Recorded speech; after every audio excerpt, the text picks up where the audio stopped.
Now, we are... Now, Will, you're saying this is Don White. That's it. My goodness gracious. My goodness gracious.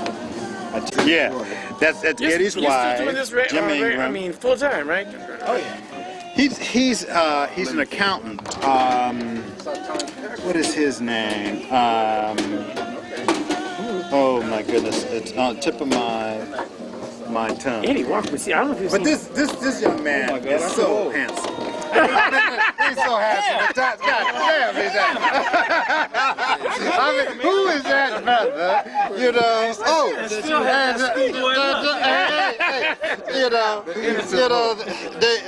I thought it was Denzel. You know? And, oh, here it is. Yeah, Sugar Bear. Sugar Bear. Where's Ed now? He's here. He's coming today. Okay. He's in San Francisco. So who's coming today? Sugar Bear. Party, party, party. Look, that's our line. Talk about youth and what it does. This is George Smith. That's George Smith. Now you think that that's something? Yeah. You walk past through this. This is Denzel White. Oh no. Robert Lang. This is Don White. That's Don. That's Don White. That's Don. That's Don. He always wanted to be a Kappa. He always. He almost, man. In fact, most people think he is a Kappa. Yeah. We were talking about that yesterday. Well, you know this. If he gets to be married. What happened to? What happened? How come he didn't?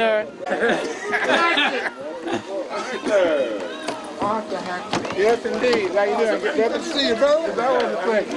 It's more my pleasure. I doubt that. How are you? See you, man. My brother. Hey, there you I know everything that's going on. That's the affirmation I need. There you go. Okay. What's going on? What's happening with all you old relics? I'm good. Dennis Hands. Oh, what? Dennis Hands, man. How you doing? How you doing? Okay, and horoscope. All right. They started out together. That's right. Who's that? Burris and David Alexander I hope you brought your and Elihu. sign-up sheet. 3 lawyers and celebrated the opening of a new office. Get everybody's address, phone number. Attorney Right on. here. There's plenty of sign-up sheets. Right. Hey, John. Yeah, Oh, I was getting ready to bring them out.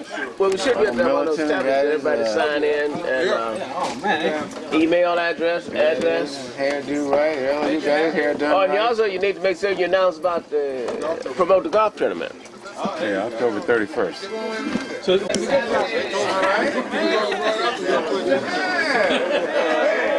Hey man, why don't you turn your cell phone on? You got me on my cell phone this morning. I gotta get it. You got me in my back this morning. We were calling you all the way up this evening. What's going on, man? How you doing? All right. Hey, Bobby, what's happening, man? How you doing? All right. In 1972 to Sacramento, Yeah. and then LA, and then in 80 went to DC, and been back there ever since. Yeah. So you're still back there? Still back there. Oh, Never get back this way. yeah. I'm sure that's probably the last time I saw you. It was. Because I was gone from 64 to 68, and I came back in 72 to do residency. I remember some of those tales you used to tell us too. Oh yeah, Bobby. You always scared. Now, what chapter was this? What chapter You was did this? what? Howard chapter. Boy, Bobby. Two chapters? Is that what you said? They have Yeah, they had 2 chapters. Both of them were kicked off. And my son, Jeffrey, couldn't play. Bobby, you know better than that. You didn't do what? Looking good, man. Just got through talking about you. I saw the daughter the other night. She told me she did. I told her, I said, you look just like your dad. Man, I ain't good, bro. I ain't. I actually seen you on television, man. I know she having a good time. Oh, really? Yeah. Yeah, she told me she loved When he interrupted me. Yeah, I wish you the best. Yeah, good. Well, you look great. You're in Thank great you. I shape. feel good, man. You look good. Excuse me. Hey, man, how you doing? You all right, man? Good. Hello, Brother Grant. This is Brother Maury McFadden, Polemark of the Berkeley Alumni Chapter. Kudos to you, brother. I have to my right Brother Dennis Handis and Brother Hatchett to the left. They have many stories to talk to you about and share with you. So here you go. Damn. Where were you made? Berkeley Alumni, 2003. Okay, right on. Okay. Damn. Well, like I said, you know who I am. Yeah, I was made in 1963, Gamma Alpha. There was a bunch of us on our line, about 13 of us. And Art Hatchett here was soon to follow with his Marine antics of taking the wall. We had a very good camaraderie, if you remember back in the day. We did some crazy stuff. But you know what, Ralph? It's kind of, you kind of wimped out on your line. You were one of the weak sisters on the line, if I remember correctly. And when we had those sessions in the park in San Pablo Park, I thought I saw you running. You were one of those that were running from the big brothers when y'all got caught. But anyway, and I do recall that evening, that infamous evening when we all, the brothers of Gamma Alpha caught you guys in the park. You guys were trying to do a little sneak, and we caught you. And I do recall that. But kudos to you, brother, and here's wishing you well. Okay, whoa. I want you to name some brothers on your. Oh well, okay. I got a few. Ted Freeman, who just passed on, was a pole mark at actually the president of our Scrollers Club at the time. Michael Hunter was on there. A guy named Greg Baines was on there. Jeff Devers, who will be here shortly, was on there. Okay. Oh well, yeah, Jeff Devers will be here. We had a whole bunch of heathens on our line. Well, you remember the other 8? let's see. Willie Foggy, he's gone. He's dead. I keep naming them. They all be dead. But let's see.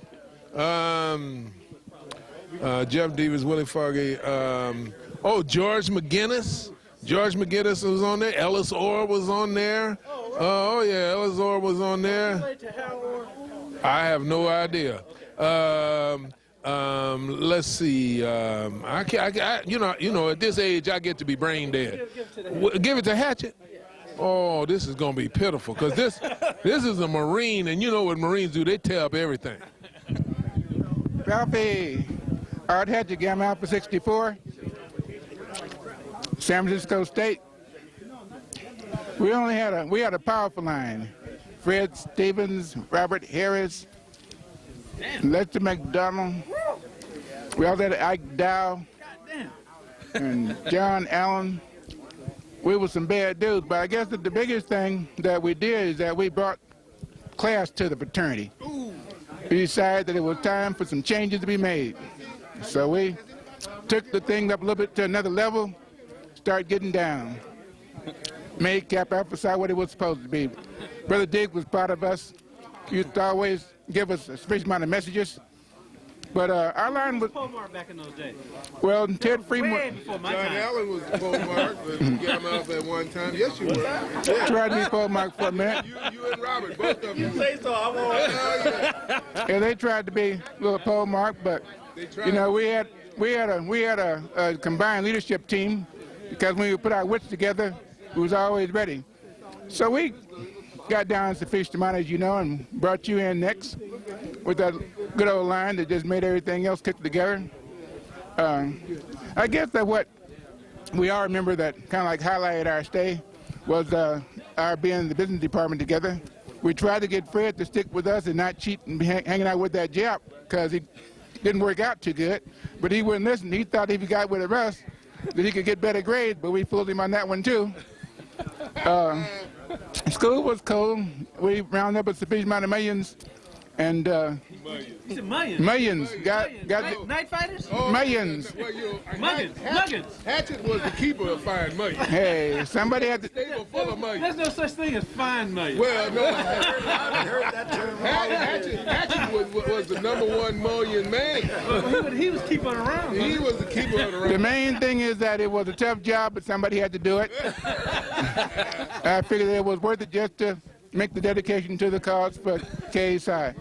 So anyway, the last few years, well, you know, we hooked up quite a few times, but I've been hanging around in Richmond after I finished my 26 years with the city.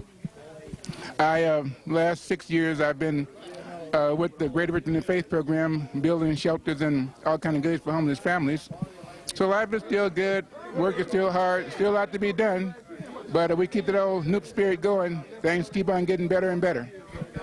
Okay, Phi Nu Pi. Phi Nu Pi. Right on. Good evening.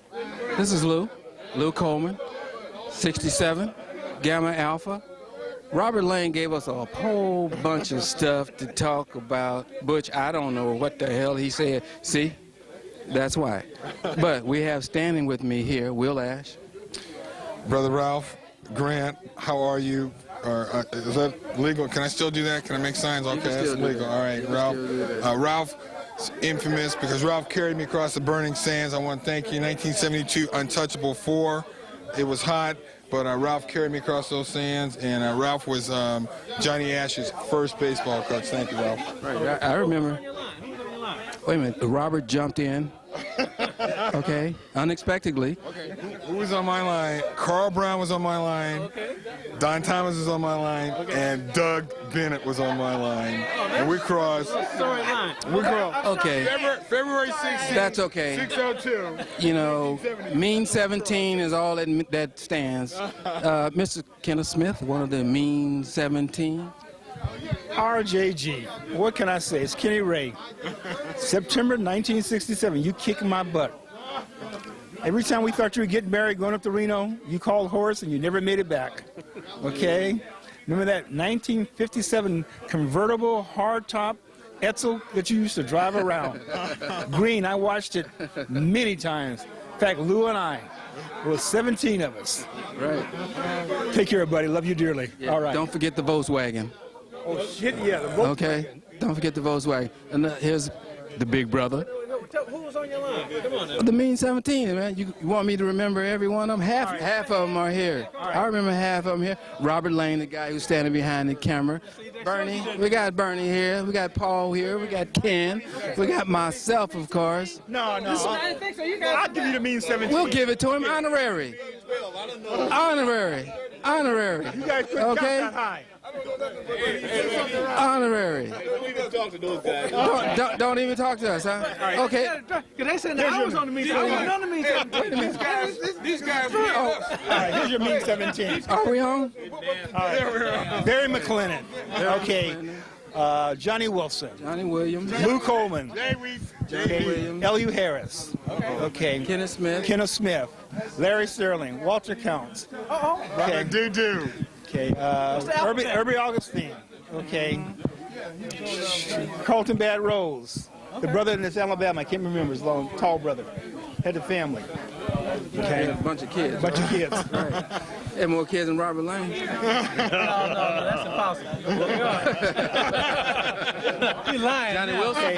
But he's drunk and lying. Charles Bayless. XYZ. Johnny Williams. Okay. Who else was there? 17 of them. Caraway. James Caraway. Jimmy Caraway. Mr. Saxophone himself. How many is that, Robert? Okay, that's enough. Robert can't And count. then honorary big brother was Horace Grant. Horace Coleman. Not the basketball player.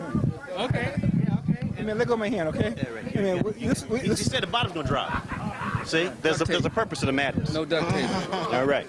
I guess I'm one of the few people here that go back to high school days with Ralph. So I got the dirty laundry.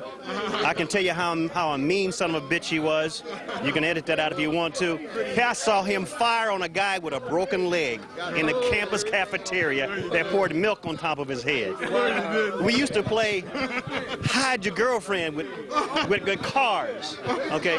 But he has some stories on me, so I can't go in full detail. I can only tell you that my nickname was Horny Horace. I can't tell you what Ralph's nickname was because we would always get busted because of him. And since he was married and I was single, I took the heat. I faded the heat all the time. So when I got shipped out to Vietnam, one of the famous quotes was from his wife, was she was glad I was gone. But when she found out I got out early, she said, that damn Horace again. But by then, history had already been made. We went across in 1965. There was Grover Webb, my Horace Coleman, myself, Ralph Grant, Stanley Hall.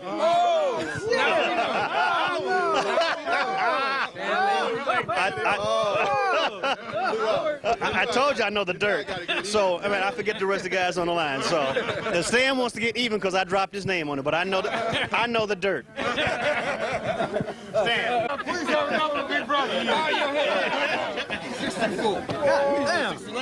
Robert Harris come by. Hey, Robert. Yeah. Robert Harris.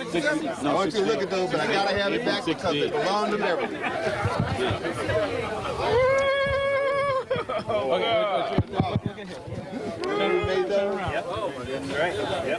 Y'all got off easy. We looked up and say, hi. With the station wagon, do you remember? We had the station wagon. Grover and I had the station wagons. We were the ones that had to carry that damn Tony. Oh, no shit. Okay. We were just looking at some memorable moments of our history, and our Dean of Pledge is Lester McDonald, and I'm sure everybody recalls that, had us to make that Phi Nu Pi diamond, and of course the brothers made that for Lester, and I thought we made one with all of our names on the back of it, but it just says the big brother Lester McDonald. Oh, Ken Smith said we couldn't spell our name. Then I got Horace to look at our beautiful blazers, which all of us spent a lot of ducats on. Junior, you can take it out. We all had to buy one of those beautiful blazers in order to demonstrate that we had our game together. And we thought we was looking good till they looked down at our pants, and our pants was too short. We was flooding big time.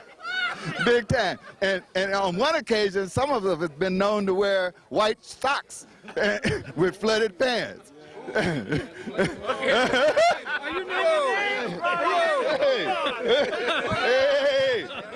Hey, let's see. Oh, it's a little snug. It's a little snug. A little snug.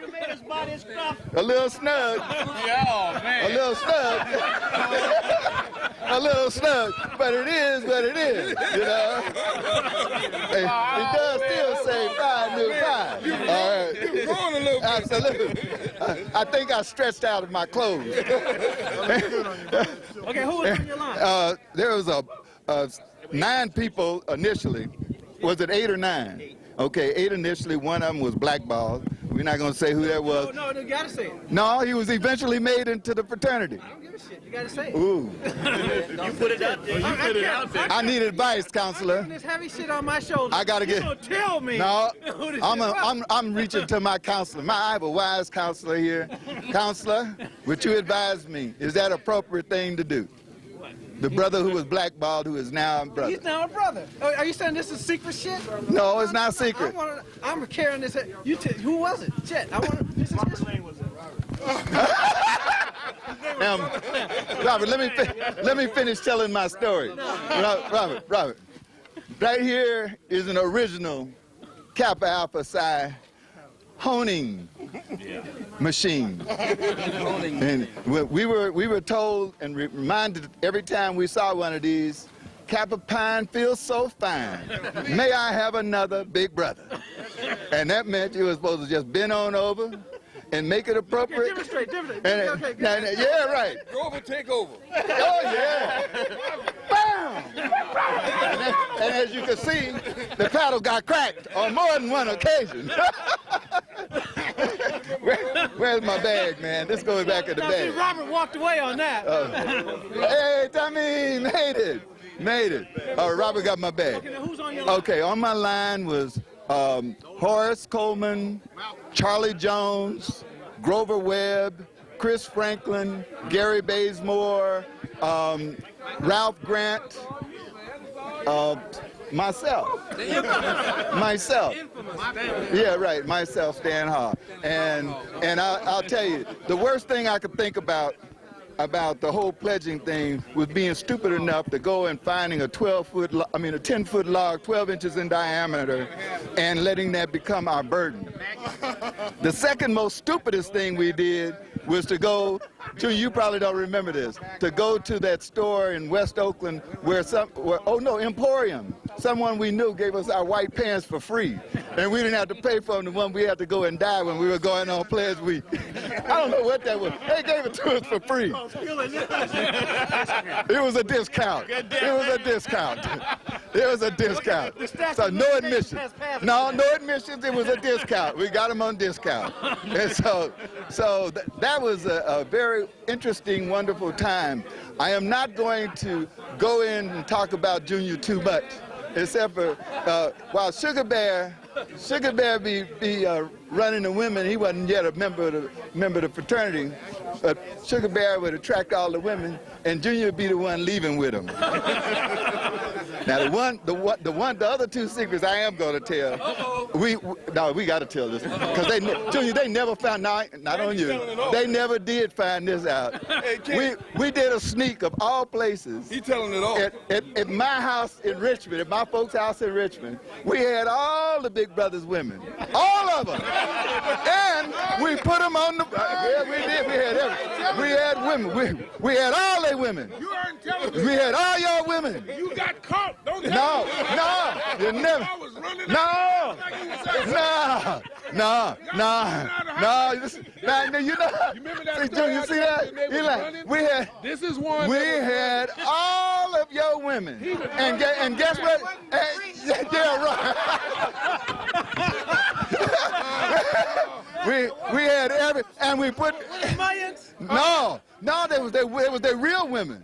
Say that brothers didn't deal with no millions as their real woman. The millions was on the side. Art Hatchet had them in. No, we used to do. No, we went on million hunts. We had million roundup. But we for sure we did not have no millions as our woman. Now we had all the women. All the women was over at our house. We put them on the telephone to call them up. They did that. And the brothers was pissed off. And then the next meeting we had, they said, did y'all have a sneak? No, sir, big brother. We went all the way down the line till they got to Charlie. Charlie said, yes, sir, big brother. and everybody looked at Charlie. And because of Charlie, we got our, you bless his soul. Because of Charlie, we got our bus big time kicks. And that's when that paddle got cracked. I won't ever forget that as long as I live. Now, the other thing I do have to tell the brothers, this is one more I got to. I'm your lawyer, brother. You talked enough. Got it? No, one more. One more, Dave. When I heard you talk about million runners. That's true. We got to protect the innocent. We got I didn't name nobody. No, I said ain't no brothers dated no money. Now, my final thing is when the brothers always thought they were going to strand us with no money. When they thought they was going to strand us with no money, we had our what do they call our court? We had the Scrollers Court, and the Scrollers Court would end up following us, and they would pick us up, and we got home before the big brothers did. And that was a true statement. That's true. Yeah. That's right. I mean, even Shaky Brothers did that. There you go. Okay, now. Okay, listen, my name is Paul Williams.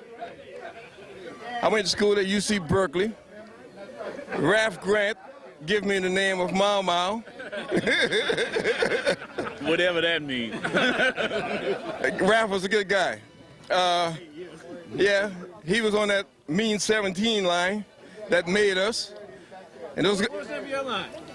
the name of my line was, the Dirty Dozen. Yeah, Dirty Dozen. Dirty Dozen. We had Bernie Keels, Okay. Oliver Jones. He was a real brother, right? He was a real brother. Little shaky, but he was a brother. Yeah. Cuneo Bonnie.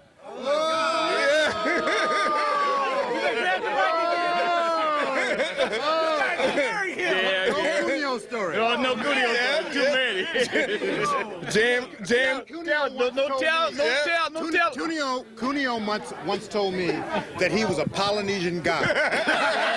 Yeah. Well, Give me the box. when he can't. Well, we're not gonna talk about Cuneo. You ain't gonna talk about that time. Lou and Cuneo, Lou Coleman that is, had the brother jacked up. Oh. You ain't gonna tell him about that. We not start. Oh yeah, you jacked him up. That was in L.A. Hey, you know, Lou Coleman is saying that because Lou had a mean streak about it. Lou always in our section. Lou always had jack somebody up. Or put something in somebody's mouth. The Dirty Dozen hate to see Lou Coleman come. Tell me about it. Because somebody's going to get jacked up. I learned that from Ralph. Okay, so who else was on your line? Well, we had Alan Young. Oh, okay. Roger Barfield. Okay. Yeah. Ron Fortune. Ron Fortune. Oh, okay. Oh my God. James Blunt. And Chuck. Alan Young. He mentioned Okay. Chuck from LA. What was Chuck's last name? Oh, Matthews. Yeah, Chuck Matthew from Los Angeles. Right. And we had the one and only Fred Stevens as our Dean of Plagiarism. Fred. Fred Stevens. They used your name in Come here. Come here, Fred. Come here, Fred. Come on. No. Fred. No. This is our Dean of Plagiarism right here. Dirty Dozen. I'm here. The boys call my name. I'm trying to ignore this. Dean of Plagiarism. You know, I tell the story. Various things went on, right? One of the funniest things happened to me. You guys might not know. This is an older brother. His name is Art. You know, everybody. You know, Art Hatchett? No, not Art Hatchett. Art Hatchett. You know, first of all, you guys think you have stories, right? I tell you one thing that none of you guys had, and we made sure. There wasn't nothing wrong with a little paddling every once in a while. That was all good. But it wasn't no personal shit. On the line I was on, like Art Hatchett over there, see, Art was laid, sprayed, and ready to get paid when he came to school. Art had, you know, in those days, Art had a job. You know, he wore his suit and tie to work every day, had a big ass red 442. Juice and a quarter. And some of the guys didn't like that. That was already made. You know, they're trying to give Art a hell of a hard time, and they beat Art like. So you know, anyway, we kind of coalesced around making sure they wasn't gonna drum Art Hatchett's ass off the line, and I never saw anything like that in the subsequent line. They're trying to get somebody for something like that, right? Oh man, but anyway. You remember when they were pledging? Yeah. All right, I got some pictures of them, man. Doing my yard. You had to sell your house, huh? Actually, I was living at home. They was doing the chores that I had to do at the house, right? Keep the mean 17 off of us. Yeah. By then, I had got it out of my system. Yeah, I got it out of my system. But anyway, this one guy, so I didn't really mean to, but there was this guy, he was older, his name was Art, and he was pledging, I don't know why, they was having good parties, right? Everybody, that was really the draw, right? Later on, we got into, you know, camaraderie and relationships and things like that, but the draw was the parties when we started out, right? So this guy had seen some of the parties, he wanted to pledge and become a Kappa. He's older. And I walked up to him one day on the line. I said, man, you know what? I'm glad I pledged when I was 17 or 18. Because if I was old as your ass, I wouldn't pledge. He said, I wouldn't go through this shit. You know what he said? He looked at me and said, excuse me. He got his coat left. This guy, I forget his name, but he was, you know, and actually, you know, he turned out to be somebody. I think he might be a judge or something today. But you ran him off. I turned him off. They turned him back, yeah.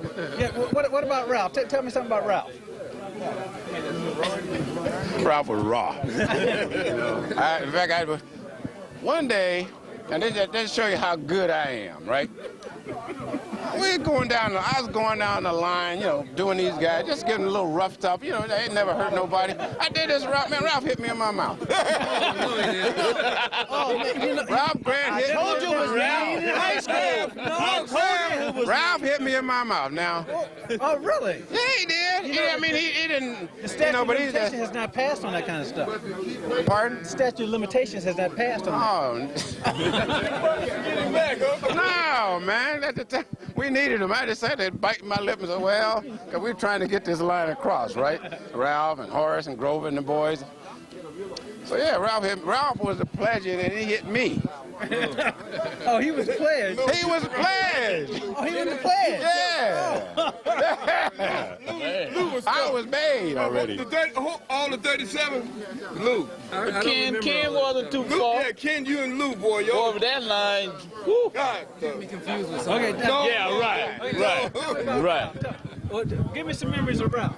Well, the one thing I can say about Ralph during my pledging time, that Ralph was really a good brother to come to and talk to, and he will give you good advice at the same time.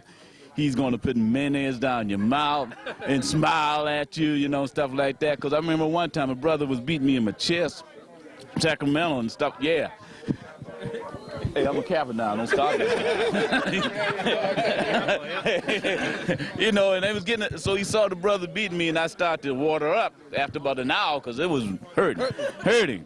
So he came over and said, no, brother, you got to stop, man. And the brother was pretty rough. Leon, wait for me. You know who I'm talking about, Leon. But anyway, Ralph came over and stopped there. I remember, and he said that was good. But all in all, he's always been a good person for me. And he and I was doing the baseball for the last 15 or 16 years. He still got that old glove, Yeah, and my hat is off to him because he has given a lot of his time to the Oakland youth for 20 or more years. But he was a very good brother to me. Do you remember Ralph in the frat game? Oh. I'm not talking about frat game because they didn't let me play. Well, what about Ralph in the frat game? Ralph took. No, you got to talk to them there. We went from McClymonds to Oakland Auditorium. We packed it. Ralph bought a brand new car for the first weekend after the frat games.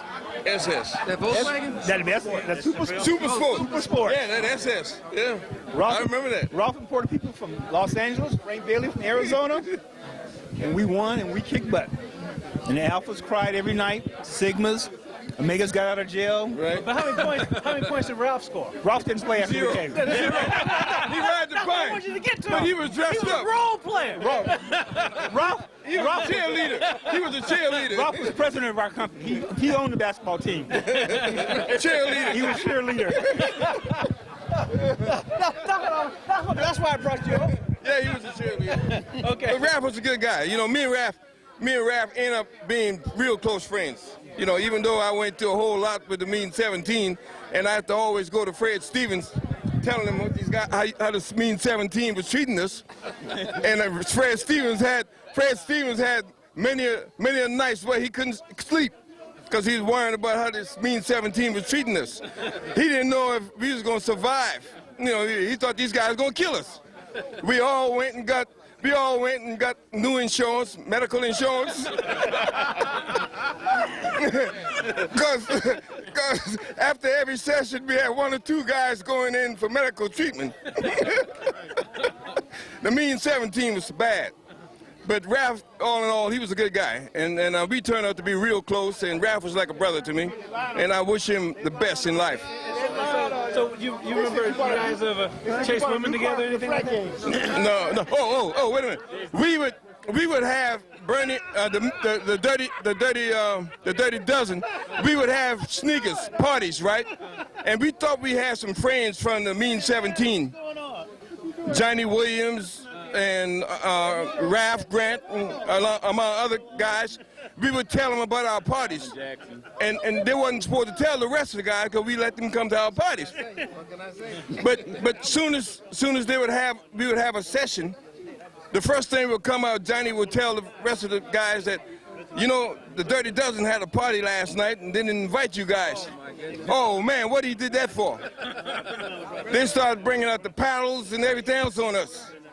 It was a tough time. Yeah. Now, what year were you made? 1968, April of 68. April 68. Oh, okay. So you were right before I did. Yeah, April 68. Exactly. But as the Mean 17, if I had to pick one person who was not mean, it was Ralph Grant. The rest of those guys in the Mean 17, was he in? But good. But then there was everybody on the Mean 17 was mean then. Let me put it like that. But Ralph was a good brother. He always has been a good brother, always a positive person. And the only reason I'm still coaching with Ralph because he and I get along well. I respect him as a head coach and everything else. And I just follow along, and he let me do what I want to do. He let you do the dirty work. You're cursing at the kids. Well, no. Ralph and I have the same mannerism. We want to win, but we're not going to beat up a lot of kids. You know, but that's good. I work with him because he and I have the same mannerisms. Very, very good person to know. You know, so he's a very good person. That's all I can say. But he never really treated me real mean as a pledger. Okay? Who is that, Carl? That's you. Right here. Started going down the list. I'm not sure who that is. Going down the list.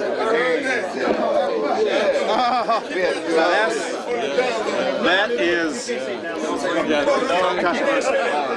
This is controversial. That one.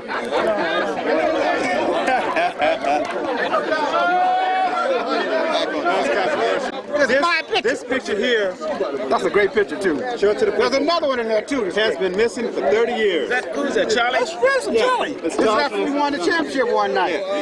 And then we come to find out that John Burris got it. Oh, man. I was the only one that had enough foresight, man, to keep the pictures. You get enough money to buy them.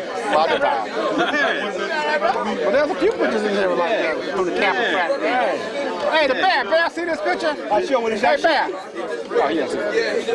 Bear, that's you, Dotson. That says Dotson, Ken, and the Bear. We were at a picnic. Just recognize yourself. We were at a picnic. I think Tilden Park. I got to ask you a question, Jeff. Hold on. You remember this picture here? We were down in San Diego. Johnny. Is that Tijuana? Tijuana. That's when we went down to Tijuana. But you're still pledging. Huh? But you're still pledging.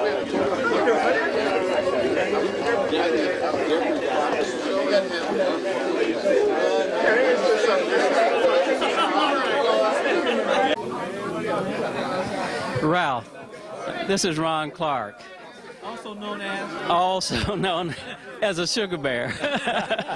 And as a matter of fact, it was Ralph who gave me that name, along with another young lady that I was going with at the time. I think they concocted that name, and it stuck with me ever since. In fact, most people don't even know my name. They only know me by Bear. And when Ralph tries to call me at the office and try to say my name, he can never say Ron. It's always Bear. Doesn't matter what kind of situation that we're in. But anyway, Ralph and I go way back. I grew up in Mississippi, and Bigfoot country, and came to San Francisco to go to college. And where'd you go? San Francisco State. Met a lot of great guys. Mainly this guy right here, Fred Stevens, one of the first people I met, and Ralph and Stan and John Burris were some of my best friends when I first got here. And it was amazing how, everybody's after you on campus to go Sigma, go Q, go Alpha, and all that. So these are the guys I like. And this was a fraternity that I wanted to be a part of. And it's been great. Great friends all these years, and we had a ball in college. We had two lines, actually. And the main people on my line were John Burris, Malcolm Hunter, Whitney Dotson. Who else was it? Only 5 of us got made out of a line I think we had about 17 guys. That started out? Yeah, that started out. And only 5 of us got made.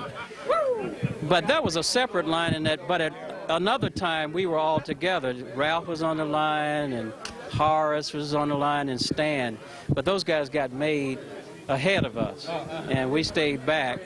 I forget what the politics was or what it was, but anyway, only John Burris, myself, Whitney Dotson, Malcolm Hunter, and I'm missing one other guy. I can't remember his name now. It'll come to me, though. John Smith, that's right. It was John Smith was on my line. But Ralph's been a great friend all these years. Okay, you mentioned the office. Tell us, why did Ralph call you on? Well, no, just to talk. I'm a physician, and we talk about medical things, and I called him and asked him about his business, accounting things, and so so we share information. As a general rule, God's blessing. In part on religious principles, that you will recall from. It didn't work. It doesn't work. So, if we may have your attention for one moment. Heavenly Father, thank you very much for allowing all of the Kappas to come together. Kappas who go back as far as the early 1960s. Heavenly Father, we thank you for the many blessings that you have bestowed upon us. We thank you that you have enabled us to live full lives, and we appreciate that. We thank you for our host today, Brother John Burris. We thank you for all the brothers whom we have not seen in many years. We thank you, Heavenly Father, for the food that we're about to eat. And in their name's sake, we pray. Amen. Amen. Amen. Reverend Harris. Reverend Harris. Let's call him Reverend This way. Hey, come right here. Come this way. Come back this way. Okay. Yeah, go around. Get in line. Hey, Lou. Yeah, get.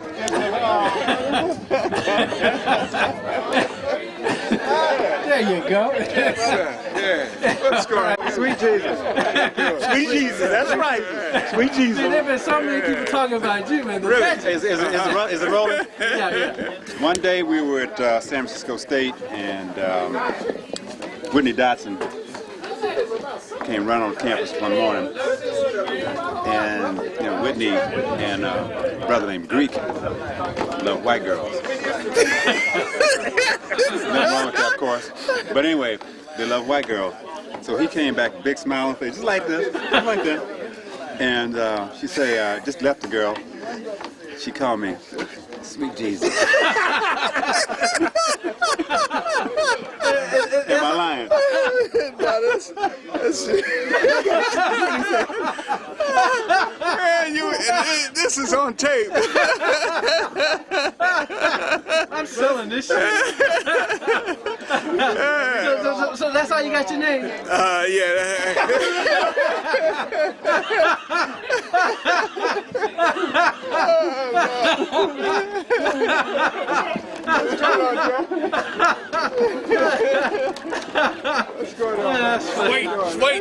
Sweet.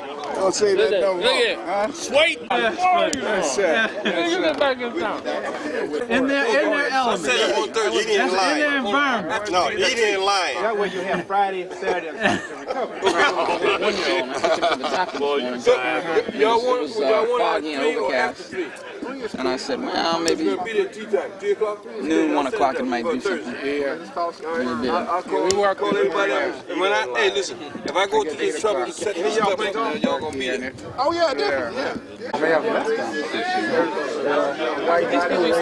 Only been making wine in the last few years. Last 10 years. And they've been so Right. There you go. What's his name? Chris Franklin. No, feed your face. Well, you know what? The next time I'm coming to San Francisco, I'll help you look you up. It's like, okay, well, they'll do that, but next time I'm coming through Memphis, I'll look you up, right? Ain't nobody coming through at all. I couldn't get a flight. I would have stopped by. I couldn't get the plane to land. Exactly. So,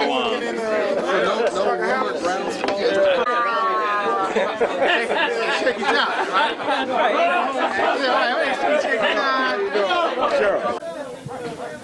Yeah, hi, I'm Bill Banks, a long way from home in terms of Kappa. I pledged to Dillard University in 1962. Came to California in 1972. I've known Ralph since about 1980. And I'm going to turn it over to Jeff. Yeah.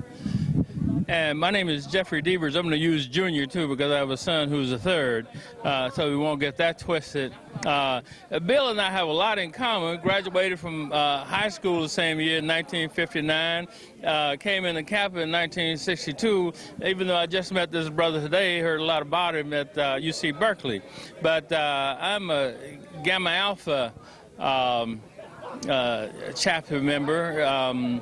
Again, I've known Ralph for a number of years. Matter of fact, we made him a wonderful line. We also beat him in a softball game down at San Antonio Park. I also sent him his first employee when he went from IRS to get into the accounting business. He was my personal accountant for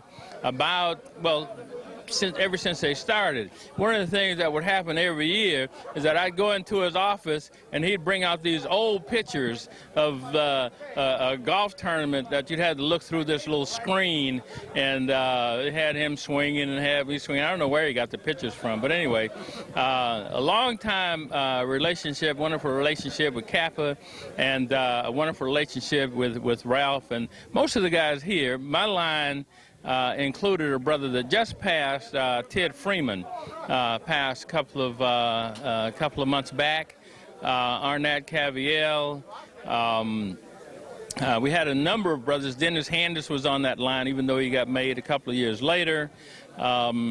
We had John McGregor, and we had a number of wonderful brothers. There was 9 of us, and they sure dogged us because they hadn't had a line in a couple of years. You know what I'm saying? So they especially me, because I was going with a lady that was older than I was. So all of them wanted it, and I especially got it from those brothers. But anyway, it was a wonderful experience. Been with Kappa ever since, running to the brothers all of the time.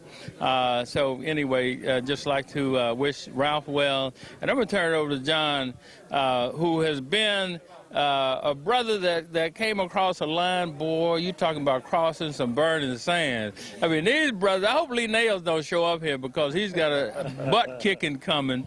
But anyway, this is John Allen, a wonderful brother in Kappa Alpha Psi, who went through that line in '64 line, yeah. And you're talking about a tough bunch of brothers, because I don't think I could have gone through that one with the candles and the nose and the whole damn thing. But this brother here brought him through. He also carried a pistol. He was going to shoot somebody one night. Yeah. They had to stop him. They had to stop Fred Stevens and the boys had to stop him. But anyway, I'm going to turn it over to him. I don't remember that pistol part of it, but the intentions might have been there. But anyway, Ralph, as you know, I'm John Allen, and I crossed the sands in 1964. Therefore, I was your big brother at some point in time. Right. And when I was pledging, I pledged with Fred Stevens and Art Hatchett, and that line. Good brother. And when I see this brother right here, he reminds me of a good friend, but I can also see a paddle extending out of his hands all the time. So I never forget where I came from. And Ralph, as an insurance agent with State Farm Insurance, I'm Ralph's agent. I insure his house and his mother's house, and Ralph has done my taxes for quite a few years. I don't remember how many years, but it's been quite a long time, and I got a big folder right now with his name on it.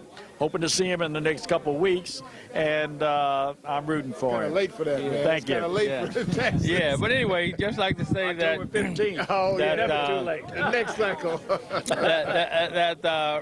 Ralph always tried to play baseball and softball, and you know how thin he is, and he always wore these long socks that are always come down off those little legs. So, but anyway, we played a softball game with the Pledges versus the Big Brothers, and they beat us in the game, but we beat them afterwards. Yeah, So anyway, that line that they had, I don't know, can't remember, but his younger brother got married that year, and it looked like his younger brother was about 15 and looked like the other little lady. I think he married did he marry a Yerger? But she looked like she was about 14. But anyway, we had some great times over the years with Ralph doing a number of programs. I always run into him, and he always called me Bully Boy, because when I got out of the military, these guys were online, and that's what I called all of them. Well, what's going on, old Bully Boy, and those kind of things. So that's what he's been calling me for ever since those days. Yeah. So anyway, it's good to send this message to you, Ralph, and we wish you well. Okay. Ralph, my name is Eddie Walker, and you know, we go way, way back, man. We grew up together. We lived 2 houses from each other, man. So, you know, That's on Linden Street, Linden and West Oakland, man. So that was a dynamic thing, man. I know you when your name was Butch. Before people knew your name was Ralph. And I can remember, man, when you started college, man, my mother came in the house one day and she said, "Oh man, Butch is finna go to college," and that was a great thing for her, man, to see that Ralph was gonna start college, man. And you know, you've been very instrumental in my life, man. You introduced me to the fraternity, James Godfrey, Don Alexander. So you know that McClymonds connection is very strong in Gamma Alpha here in Berkeley, man. We love you, brother, always. What year were you made? I got made in '69. Okay, well, tell me who was on your line. Don Alexander, Jamie Godfrey, Marvin Reynolds, myself, and Wayne Banks and Johnny Young, man. We had the execution of 8, the baddest line ever. Baddest line ever. All right, brother, I'm gonna give it to Cleveland now. I did. I played in the frat games for a couple of years, man. Yeah, we won it a couple of times, so that's my claim to fame, man. Ralph played, man. Ralph was instrumental, man. Ralph walked me on the court and said, "Hey, man, can't nobody beat Eddie Walker, so y'all better get ready."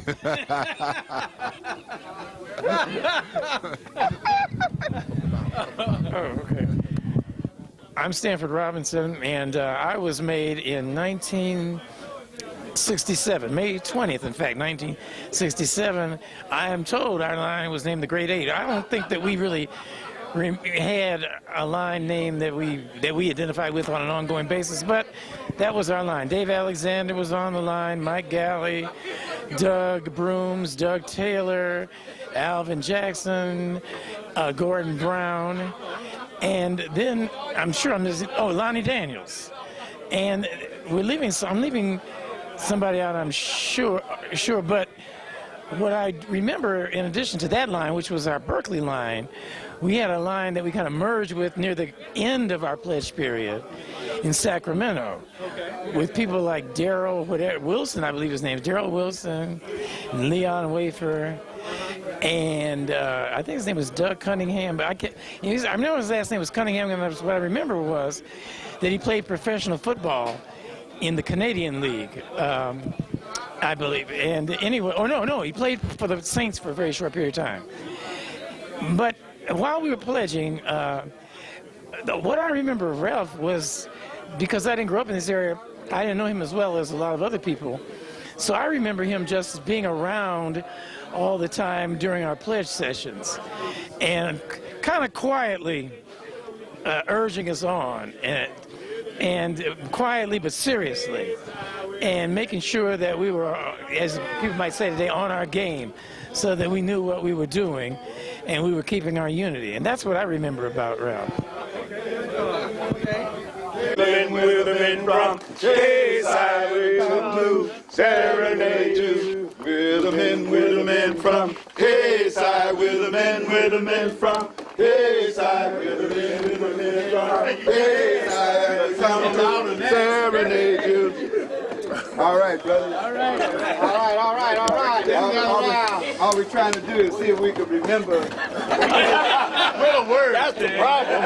Remember the word. That's the problem. I'm going to stand by Stanley. Yeah. Sing. Stand there. And maybe the sugar bear too a little bit. Yeah. Remember some of those good old type of songs that we used to sing back in the day. If you think of one, you need to yell it out and give me some help here now. Oh, you must. No, let me do this here. Let's go this. We're gonna oh, you must be a Kappa Alpha Psi. Oh, you must be a Kappa Alpha Psi if you want to go to heaven when you die. Oh, you must be a Kappa Alpha Psi. Oh, you must be a Kappa Alpha Psi. You must be a Kappa Alpha Psi. You're gonna go to heaven when you die. Hold on. We got the win. Before we get into the real singing, I see now that nobody can really sing. They don't remember the words. So while we have a brief talk, think about the words and we'll get back to it. All right. But let me just do this here. Go ahead, JP. Let me get everyone's attention real quick. We almost didn't get made because you couldn't sing. He was the worst thing on the line. That is true. I used to have to tell John, just move your lips. Just move your lips. Don't say it. Hey, I'm not guilty. Just move your lips. Don't say it. It was rough. I will say. When they did that, I thought they was lying. I thought they was pulling us out of leg when they made John Burris sing. I think Freddie sitting out there laughing. This cannot be. Well, Fred couldn't sing. That's because Fred couldn't sing either. No, compared to what laughed and laughed and laughed. I can sing. All right, that's true. That's my one great failing. Unfortunately, I was exposed. And I was exposed. There's no question. Truly exposed. But let me just say, all of you, we are truly happy that all of you are here. I must concede that when this idea came up, it was Freddie and Robert and Dave and Stanley and myself. The view of the world was slightly different. We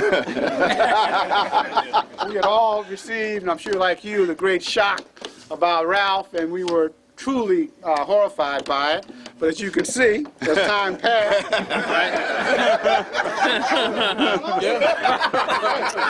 I'm still here. It gave away. All right. So we want to give truth to the lie. The Ralph ain't going nowhere. Yeah. And he's put on some weight too. He got to be a hog. Look at this. Ralph has served the basis. That's right. For us to come together.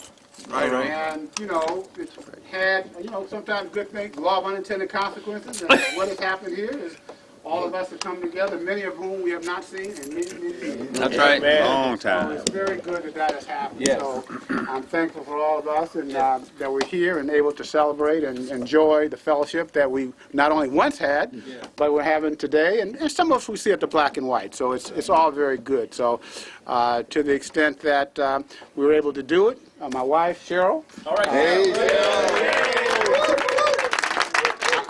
I had to ask her permission, and she said, okay. You're a dummy. I'm not stupid, right? But I also want to give a special thanks to Frazier. Yay, Frazier. And the lady who works with her, they're obviously very, very capable and very supportive. So I don't really have anything else to say. I think it's time now to go back to the songs, and anybody else want to have anything to say, they can do it. Okay. Why are you shaking your head? Everybody on the video with some remarks before you leave. Absolutely. Okay. All right. So Harris, where's Robert? Right there. Robert, they said before, Sugar Bear said you and I talk too much. That's why I'm not talking. Get paid to talk. So I've done my share without being paid, and I'm going to give it to Harris. So. That's why I'm not talking. I never talk with John. Come on. But I will say this.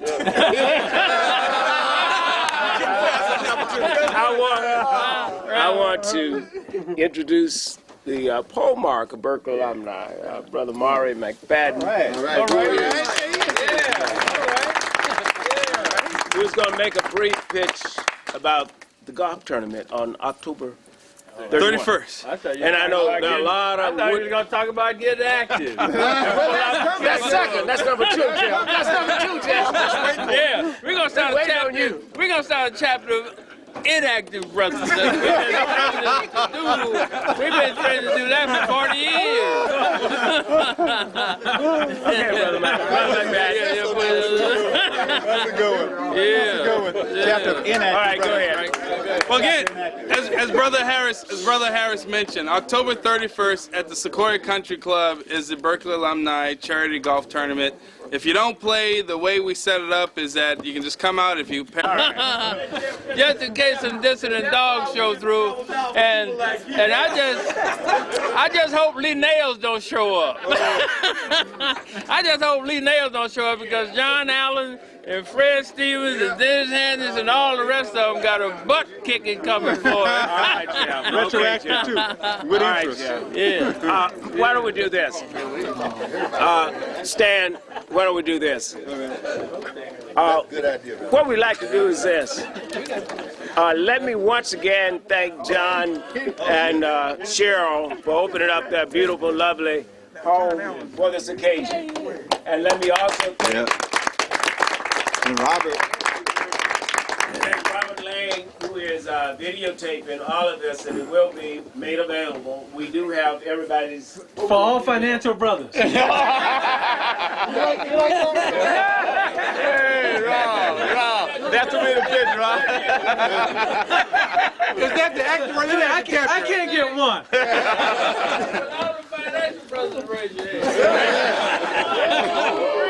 Oh, yeah. Oh, yeah. You got some financial brothers in the house. Chapter on financial. And if you have not yet signed up, please do. This gives us an opportunity to really stay in touch and communicate. Want to again thank Fred Stevens. All right, Fred. One of the sponsors, Fred Stevens. Somebody had to pay for this. That's right. Dave Alexander. John Burris. All right. Stan Hall. Did I miss anybody? Yourself. Well, obviously. And let me conclude by saying that Gamma Alpha means a hell of a lot to me. Most of you know I went on to become the grand pole mark of this fraternity. But 1991 to 1995, I was the 27th grand pole mark. All right. It's on the list.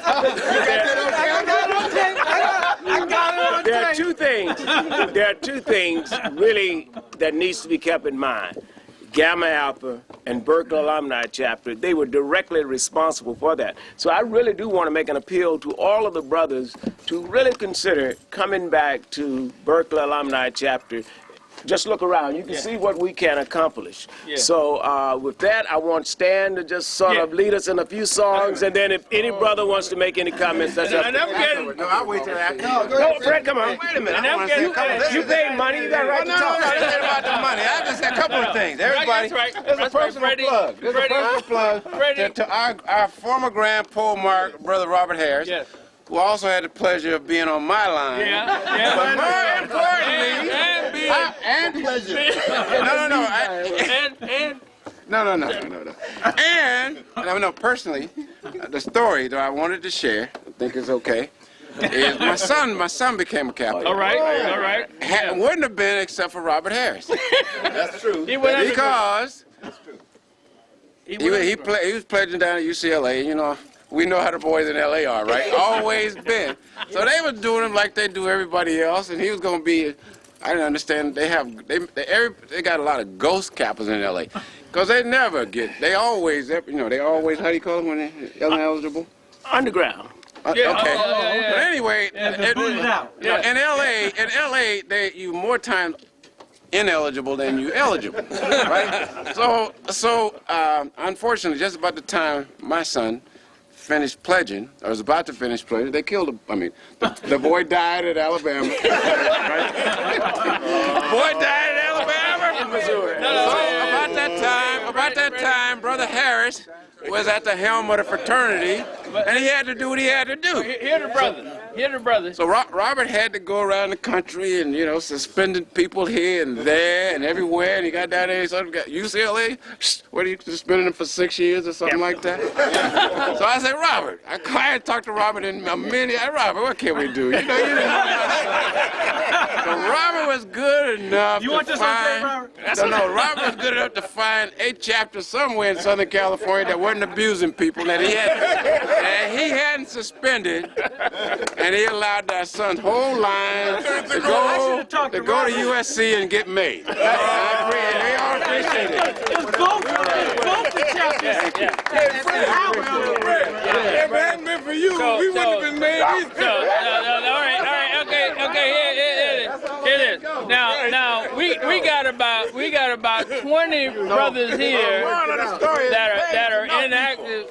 We got about 20 brothers here that are inactive, and we go get active as soon as we reinstate Stan Hall back into the presidency of Gamma Alpha. Gamma Alpha? Gamma Alpha? That's impossible. Run, Stan, run! Let me run. Run, Stan, run! And there's not Gamma Alpha, but it's Berkeley Alumni. When they reinstate him, we all gonna get active again. Run, Stan, run! What was that song that we used to use with Grover? See Stan run! What was that song that we used to sing with Grover took on? When you told us, Stan, the good Lord split you. And then Stan tried to cover it up. Stan said, I said, let the door hit you where the good Lord. No. What was your reply, Stan? Stan replied. Stan said something else. Hi, I'm Robert Brackens, and I was made in Gamma Alpha in 1971. Young brother. Carl Brown, Gamma Alpha, UC Berkeley, 1972. Okay, younger. Okay. No, Carl, you were made before me. I thought I was made in 72. No, you were the line ahead of me. So we were 71? Because I came on and I got to UC. Oh, noble Kappa Alpha Psi, the pride of all our hearts, true manliness, fidelity, thou ever dost impart, the source of our delights and joys, and happiness thou art. O noble Kappa Alpha Psi, from thee we'll never part. O noble Kappa Alpha Psi, from thee we'll never part. All right. Robert, what was that one song we were going to do? Part 2. I take back everything I said. Carl was right. It was 1972, but his line was before mine. There you go. And I wanted to say I'm You were 71. No, I made a mistake. He was correct. But I wanted to say, out of all the fraternities around, I'm glad I became a Kappa man, because as you know, Kappas always had the women. So that was true. Billy D? Yeah, that's why Johnny Williams and Paul Williams both gave me the nickname of Billy D. That is correct. And I had a great time and fun with it. Now, who was on your line? Larry Johnson, Carl Day. I don't know, I had a big line. Started out with 35 brothers, and then it dwindled down. And I think about 14 of us crossed. It's called the Godfathers. But I don't remember all the brothers' names now. You know, I'm a little older now, so. So what about Ralph? Okay, Ralph. I first met Ralph. Ralph came out to one of our pledge sessions, and that was the first time I met Ralph, and he introduced himself. And it was a pleasure. Then I went on and played softball for the Kappas, and Ralph and Johnny and Paul and a lot of us would always get out and play softball, you know, in the league in the evenings, and so we had a great time. Carl played in that too, along with Will Lash and Don Thomas. A lot of us played, but we would have a great time. Go and play ball. then eat afterwards, kid, joke. We had a wonderful time. But it's wonderful being in the clan, and Ralph came out there, and we all had a great time. I want to honor Ralph, too, because he has done many great things. He became a CPA and then later a lawyer. So he's achieved some great goals within his lifetime, and I'm very proud of him. I remember when he had the accounting firm of Adams, Grant, and White. Charlie Adams, Don White, and Ralph Grant. And so it goes back, so he has a great history, not only, and he's always been a gentleman, class act. We love you, Ralph. Okay. As I mentioned before, Carl Brown, we were in the line in 1972. We were called the Untouchable Four. It was myself as the pole mark of the line, Will Ash, Don Thomas, and Doug Bennett. And in 1972, we crossed the burning sands, and I remember Ralph probably around the early time of when I pledged. It was Ralph and Elihu Harris and Larry Banks were the brothers that I remember at that point in time. And I wanted to say I really appreciated Ralph, because Ralph gave me and Will Ash one of our first jobs. And I think there are very few race men around, and Ralph was one of those race men. And I appreciate that. We need more brothers like him, and very respectful of Ralph. And I appreciate everything he's done for me. Thank you, Ralph. Give me that old campus spirit, it's good enough for me. It was good for Brother Bernie. It was good for Brother Bernie. It was good for Brother Bernie. It's good enough for me. Give me that old campus spirit. Give me that old campus spirit. Give me that old campus spirit. It's good enough for me. You played football, bro? Yeah. It was good for Brother Bear. It was good for Brother Bear. It's good enough for me. Give me that old campus spirit. Give me that old campus spirit. Give me that old campus spirit. It's good enough for me. Good. Robert Harris, made in Gamma Alpha, July 18, 1964.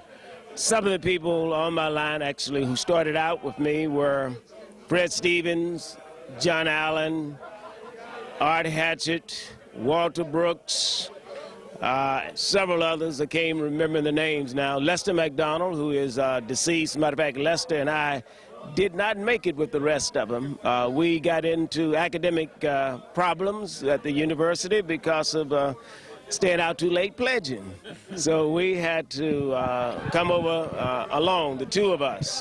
And unfortunately, our former brothers were not very kind to us as they had left us behind. I was very much involved in the initiation of Ralph Grant. Ralph was initiated, matter of fact, 2 lines after me. I sort of raised the boy up over the years.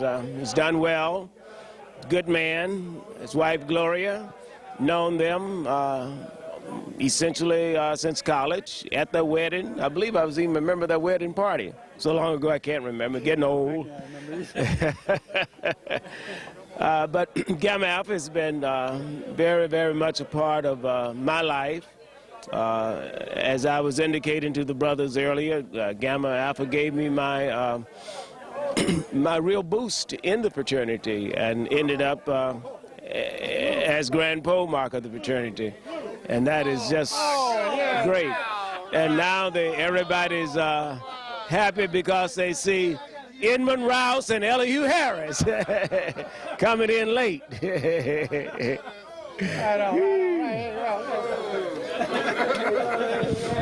All right, I'm here interviewing. This is Elihu Harris. He was one of our really great stars in Gamma Alpha. Actually, in those days, he was much more of a star than John Burris. John Burris is sort of overshadowing him now, but Elihu, actually, when Elihu was a pole mark of Gamma Alpha, he became the largest undergraduate chapter in the nation had approximately 100 members. I was the advisor to the chapter at that particular time.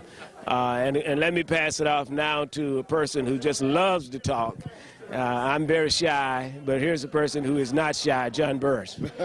Well, it's probably true that I've never seen a microphone I didn't like. Or didn't fall in love. Or didn't fall in love with, which is all part of what we have to do every day. But let me just say, I'm from Gamma Alpha. I think it was sometime in May of 1966. My memories of those days, of course, with Sugar Bear, Ron Clark, Whitney Dotson, Shaky John Smith. And I don't even know if I know his name. Every time I mention his name, it's Shaky John Smith and Malcolm Hunter. We had a great, great line. What I most remember is Lester McDonald was the Dean of Pledges, and you know, all due respect to him, he was very vicious. My butt was on fire all the time. One little part that is interesting is the one Achilles point that I had, my Achilles heel, was having to sing. And Robert Harris and others would make me sing solo. And they would just laugh and laugh and laugh and laugh. But even so, I was determined to get through it. And it was one of my more memorable periods of time in my life. I have great memories of it. And as such, that Kappas are an integral part of my memory. And I think contributed largely to my development as years gone by. Certainly Ralph has been important from that period because he was a big brother. I don't remember him being particularly vicious. He was easygoing, as Ralph has a tendency to be. And I think that because of Ralph's involvement, we developed a real profound relationship that extends beyond the fraternity, and we've been friends and brothers ever since. With his family, I've been involved with his kids, with Gloria, and I was probably as devastated by anyone when we first heard the news about his illness, and he told me, in the way he told me, I did not believe it. But fortunately for all of us, it is under control, and whatever it will be, but certainly he is making tremendous progress. And so all I can really say is that I'm very happy that as many brothers were able to come together, enjoy the fellowship and spirits of time gone by, and as a marking point in this day and time that I'm sure most people will remember as they've come together from across the country, and some not. But certainly for me, it's a great thing that has happened. So all I can say is KSI and to the brothers, let's go. All right. Elihu. Things. When I became a member of the frat, I became the exchequer. And as an exchequer, I think Elihu was president. What we most remembered, which I am most remembered by, is having fleeced the funds in order to buy golf clubs for myself and teeth for Stanley. Exactly. And I will say, Stanley and I were as guilty, Ralph was trying to chastise, we were as guilty could be because we had used these funds for personal things. I would only say this, I've never seen as many teeth in my life as the number that Stanley got with that money. It was an hilarious time for all of us. And obviously the friendships that came out of all of this has obviously transcended time, because my first law partners were Elihu and Dave, both brothers, and I practiced a long time, but I will say that the most fun I've had practicing law is when Elihu and Dave and I were partners. It was a fun time. We were brothers, we were friends, and Saturdays mornings at the office was a great, great time. No question. So, and that came about as a consequence of the bond that we developed in KSI and Gamma Alpha. That's right. Okay. Well, I'm happy to be here just because there's so many people I haven't seen in such a long time. And I was just telling one of the other brothers, when you get this many people you enjoy together, sometimes you forget how much fun you guys had, working, playing, just living together. And having seen the people that were made with me in Gamma Alpha in 1967, it just really is amazing. I say Inman Rouse, I see Ed Ware, Willie Lott, Ken Smith. Yeah, I go on and on. Maurice Callahan. There were 17 of us, the mean 17. Johnny Williams, who's obviously no longer with us, a chapter invisible, but a good brother. Go right on down the line. These have been my friends that I've developed and lived with and gone through so many struggles and triumphs with over the last 30-some-odd years. So I'm glad to be here today to celebrate Kappa Alpha Psi, to celebrate our friendship and our brotherhood. And I just really want to thank all the brothers, because I tell you, without the brothers' help, I never would have got elected to the legislature. I never would have had a successful law practice. I never would have been elected mayor of the city of Oakland. And I never would have had the opportunity to really enjoy and have the confidence I had in myself, because of the confidence I had in the brothers of Kappa Alpha Psi. So today, Robert Lang, you take these pictures. Hey, man, I just appreciate everybody and being here to celebrate. Now, John told a story about he and Ralph fleecing the frat for the money for golf clubs and for Stanley Hall's teeth. And when Ralph was confronted with that, Ralph's quote was, "Whenever Stanley smiles, remember you paid for it." and that was that. He did not apologize. He just grinned. And that has been his characteristic trademark for the last 35 years. When in doubt, when in trouble, just grin. You don't have to have a story. You don't have to have a lie. All you got to do is keep on smiling until people get tired of being angry and tired of being mad. But I just want to thank again John for allowing us to come and share his beautiful home, for all the brothers coming and sharing their stories, and all of us for sharing our lives together. With a lot left ahead of us, we still got a lot to look back on with pride and with a great deal of joy. Thank you. I'm going to give this to Dave Alexander.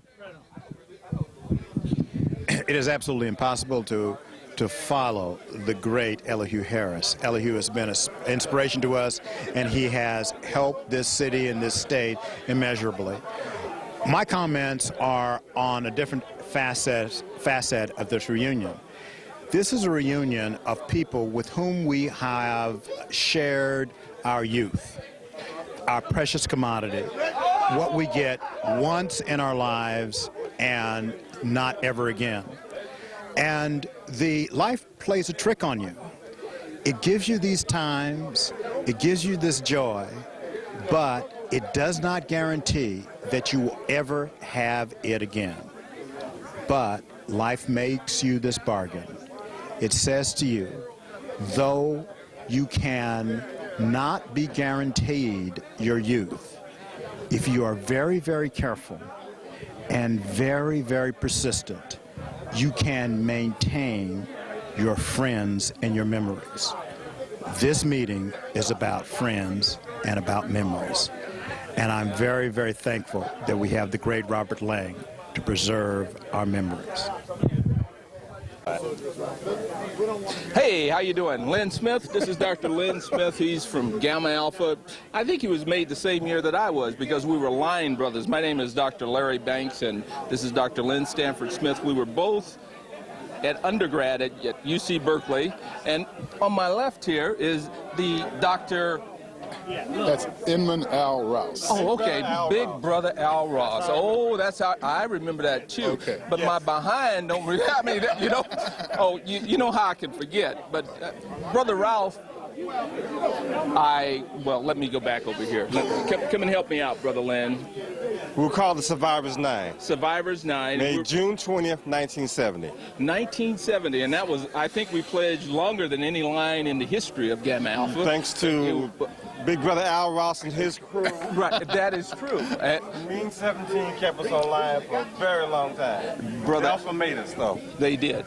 In fact, Brother Al Ross, I remember those Kappa dances up at Strawberry Canyon, and I think that I recall there was a brother that was in the Exchequer. Was it Ralph Grant at that time? I believe so. Oh yeah. Now he was the money man way back then. From the beginning. From the beginning. Still is. And as I know now, he's a CPA and an attorney.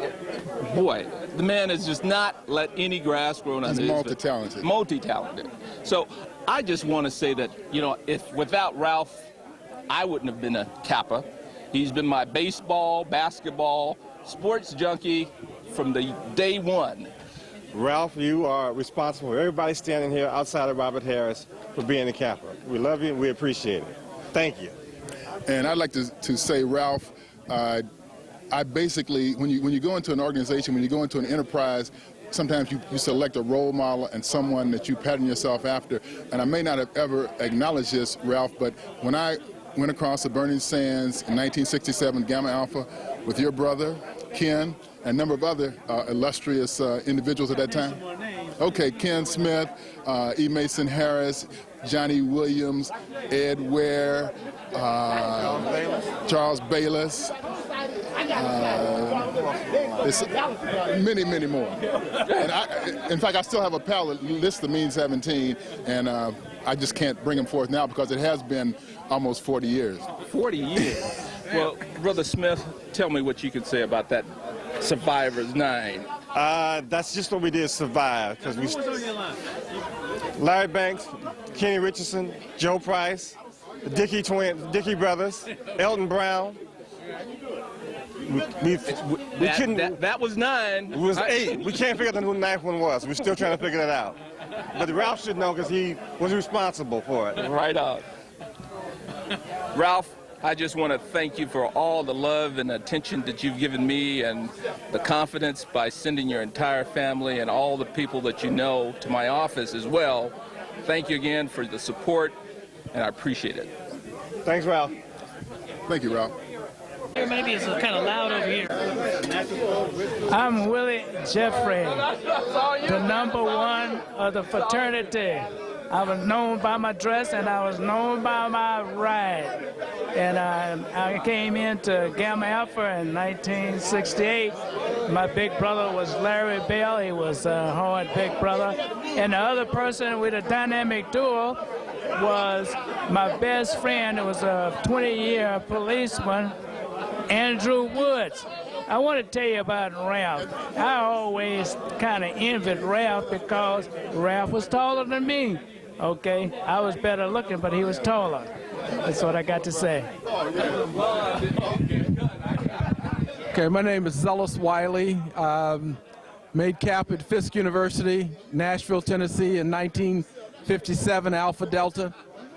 Kappas that I know here are Bob Harris, Ron Clark, and Jeffrey, just the Jeffrey. And I don't know Ralph, but I wish him the best. You know, in terms of memories and capturing memories, Robert Lang, in addition to his videography, way back in the day, he would put together a tape at the end of the year of the best music that came out that year. Oh, yeah. And one of the things that everybody wanted to do was get a copy of that tape. Of course, it was 8-track. It was a 4-track. It was a 4-track, but we not count. You know, we glad that he did it. One year, I went to Robert and I said, Robert, what is the best gigging record of all time? Of all the music you have ever recorded up to this date, what do you consider as being the best gigging record of all time? He went through several, but he said, for the best gigging record of all time, it's the Function at the Joint. I knew you were going to say it. I knew it. Robert, yeah. So this is to Robert Lang, the chronicler of the revolution and good times. Too. When Yvonne Burke hired me to head her Washington office, I left California to live somewhere else for the first time in my life. And Robert Lang had the going away party. I don't know if any of you weren't there, it's because you probably didn't feel like walking 8 blocks to get to the party. The streets were backed up to Lakeshore Avenue and beyond. People were still trying to get to the party when the party was over. Was it 72 or 74? It was 1974, brother. You're right. Hey. Put the shit on the record. 1974. I apologize. It was in June or July of 1974 when Robert Lang gave the biggest and the baddest house party in the history of Northern California. I can't say about Southern California, but I'm sure in all of the cities north of Fresno, he's number one. Did he play Function at the Junction? He played Function in the Junction. Come on, come on, come on. Hey, Rob. I want to say hello to Willie Jeffrey right here. Yeah, that's me right here. And this young man, Diallo, that's my son. when you were born, your father was almost bursting out of his leather coat. And he came and he said, his name is Diallo. It's bold. And he just stuck his chest out and he said, bold. I remember that like it was yesterday. I can't believe you're standing here, but he was a very, very proud father. It seems like, time. Okay, Ralph, this is a little encore. My partner Ed Ware is not here, but this is a blast from the past, from one of those old black fraternity councils. Now you know who this is and what's coming down. It's that time when basketball takes over the town, when brothers and sisters get down and compete in a cold black experience so deep and so sweet. Yes, the Black Fraternity Council presents the 1974 Frat Games Championship, the basketball show of the year, featuring the men of Alpha Phi Alpha, Omega Psi Phi, Kappa, Phi Beta Sigma, and Kappa Alpha Psi in heated competition for the Frat Games crown. One more line, I gotta remember. Be there at 6:30 when the ball hits the floor. Don't worry about tickets, they'll be sold at the door. You said Ralph's there. He's in there. Okay. Hey, we're talking to Ralph. You see Ralph? Hi, I'm Bobby Graves. And Ralph, I remember the first time you screwed up my tax return. I pledged at Z Chapter in Washington, D.C. at Howard University in 1964. And Tony Pegram. And Ralph, I remember when I first saw you, you're the first person I met in California, in Oakland, California, when I came in 1969. And I was in a gasoline station, and you were filling up your 396 Super Sport. And I came up to you and said, hey, gas was 27 cents a gallon. And Ralph was taking a care not to put over $1 worth in his car. And so when it got to $1, anyway, I came up and talked to him. I said, look, I'm new in town. I need to, so he told me, he talked to me a little while. He said, hey, are you a Kappa? I said, yeah, I happen to be a Kappa. So he said, well, this Saturday, the Kappa's partying up in on Nolan Park. That's when I met all the brothers that are here there. That was the first time. And I've been, after meeting Ralph, it's just been a wonderful experience for the last, almost 35 years.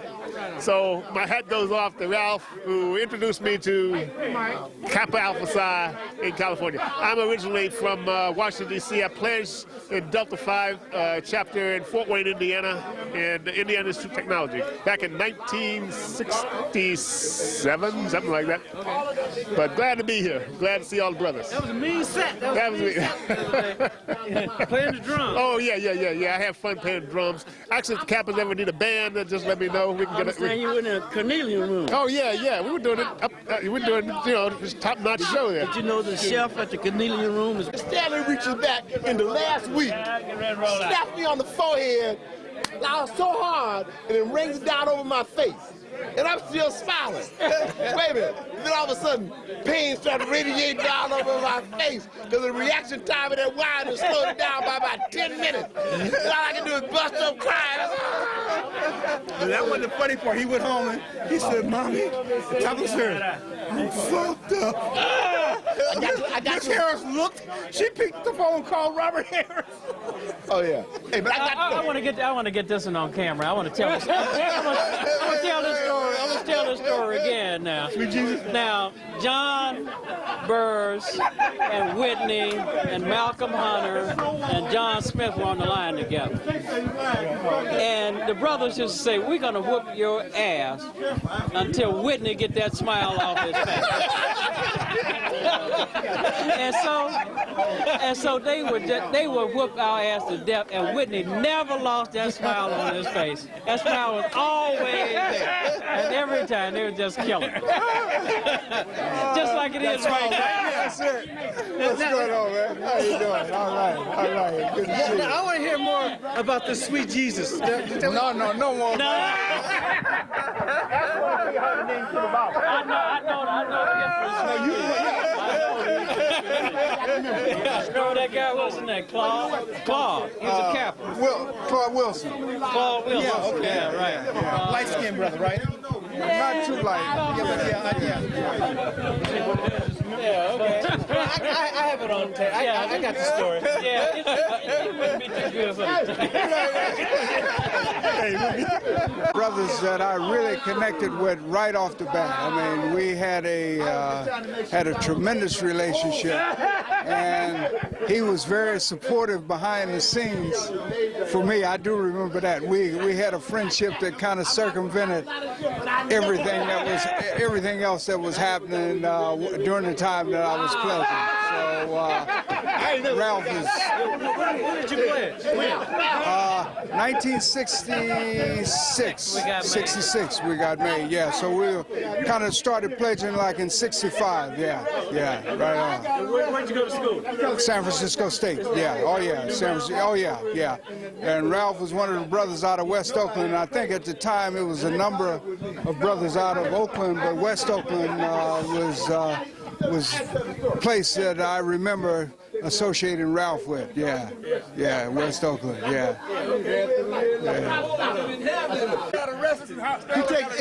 He takes everybody's license, and when the cop goes back to his car, Stanley said, "Man, I got some warrants out for me." He said, "I ain't never been arrested before." He said, "If I get arrested," he said, "motherfucker, you ain't never gonna get mad." He come back and he said, "Mr. Richard Harris, here's your license. Mr. Alfonso Rouse, here's your license. I can't remember that. Then Mr. I can't pronounce your name, Harris. Here's your license." And then he said, "Mr. Hall, I'm sorry, I think we got a problem." He said, "I'm afraid you're gonna have to come with us." And I did like this. He said, "No, that won't be necessary." So the cop, I'm still there watching. The cop pulls around me. I see two glowing eyes looking over the back window at my ass. He looked like the devil looking at me. He just like, all I see his eyes glowing, man. No teeth smiling, just eyes glowing.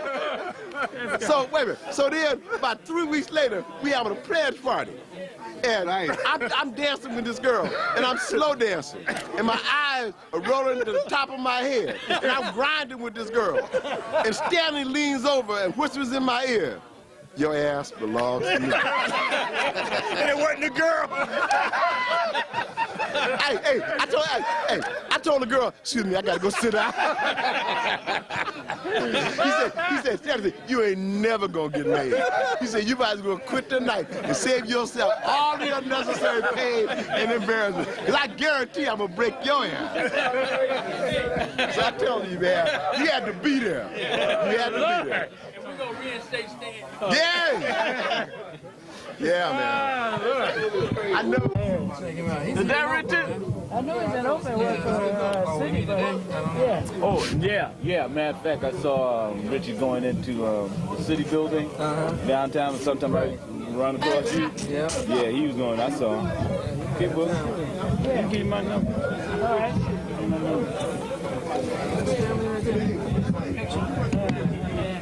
That's Richard Harris.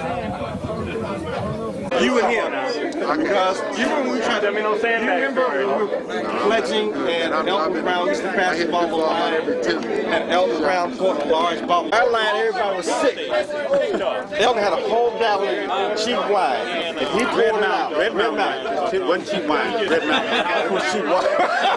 Okay, it wasn't cheap. But Elton Brown poured out the bottle of wine in front of you, Kenny, and Elihu. Okay. And y'all said nothing. You don't recall that? I remember that to this day. It saved us. Well, because the other brothers were going crazy. He poured it out, turned it up, drank about that much of it, and y'all said nothing. So Red Mountain wine saved us again, right? Yeah, it saved us again. Yeah, absolutely. Pass the 11 cup. I passed the 11 cup. Matter of fact, Where is the loving cup? Where is the loving cup? Where's the loving cup? Where's the loving cup? Where's the loving cup? He just sold his house down. That's Elliot, you know. Elliot, you know? And he's working in Baton Rouge. He's working out of his home. Where's the loving cup? Elliot. Where's the loving cup? Where's the loving cup? It helps. At that level. It helps. But it's not enough. We're going to reinstate him next time. That's right. There's history here. Okay. And because you were gone, you don't know, obviously. No, I had to base it. Well, Stan Hall was the pole mark for Berkeley Alumni for exactly 9 months, I believe. Okay. And he did such a terrible job, they impeached him. Or he did such a great job, they impeached him. All right? So, therefore, Jeff Devers, after 30 years, is trying to launch a campaign to reinstate Stan Hall as the pole mark for Berkeley Alumni. Because he did such a great job. Because he just, but his time wasn't right. That's what it was. All right. So now his time is right, 30 years later. Okay. So right now there's no takers for it. So I don't know. Maybe he won't be reinstated. But what about a write-in campaign? You know, we don't have to worry about signatures. Just pass around for a write-in campaign, a popular voice vote. Well, there's a sheet that's going around. There's no signatures on it yet. Yeah. Okay. So how long has it been circulating around? Well, I mean, we've been here about 4 hours. Yeah. And it's still blank. Okay. Matter of fact, I don't even think Jeff even signed it. Jeff hasn't even signed it. Matter of fact, I don't think Stanley even signed it yet. So I don't know. This is looking kind of dark. I don't know. Dark time. But it's okay though. We'll remember that as a moment in time. Okay. A defining moment, actually.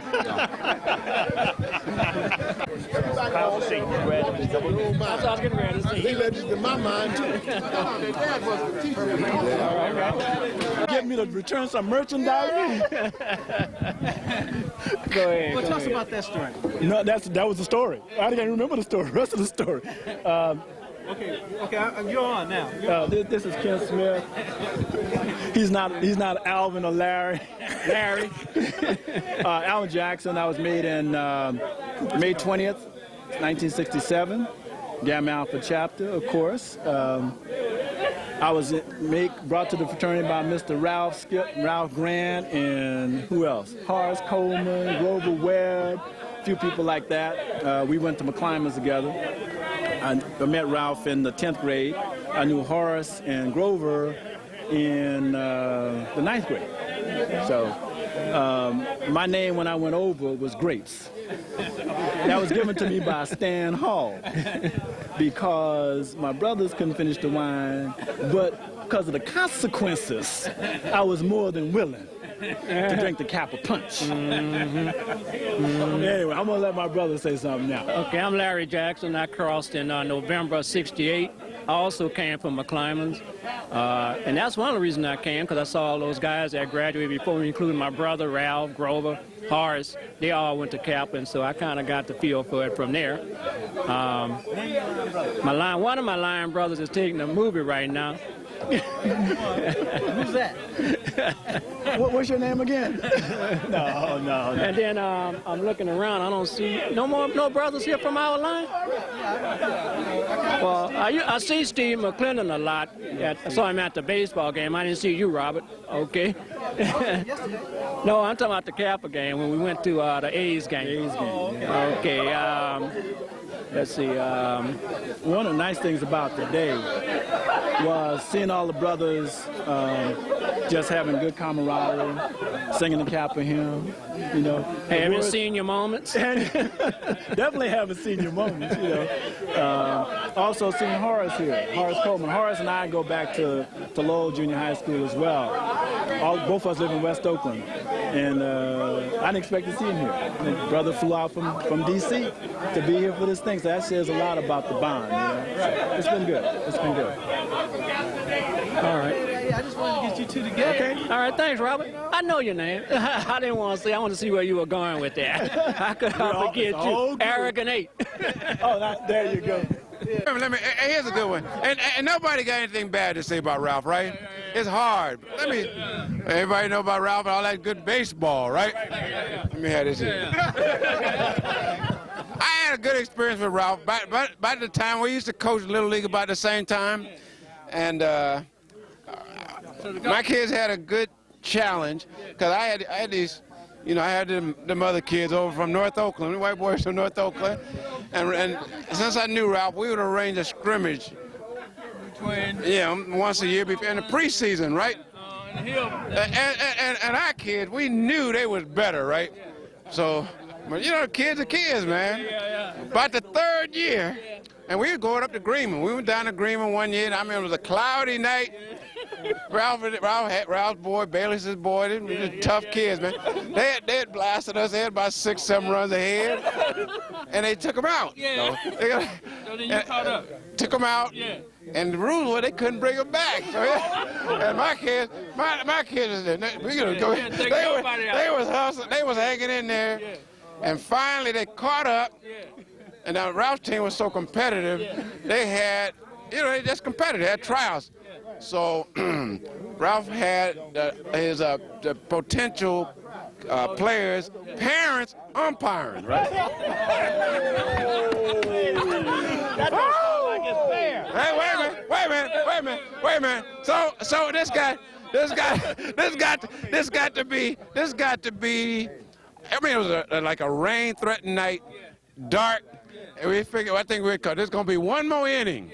And our kids said, shit, they had won against Ralph. They've been 3 years, had never won, right? So as it came up, something like the bases loaded, and the score was tied. Ralph players couldn't come back in. So anyway, play came. We sent a kid home.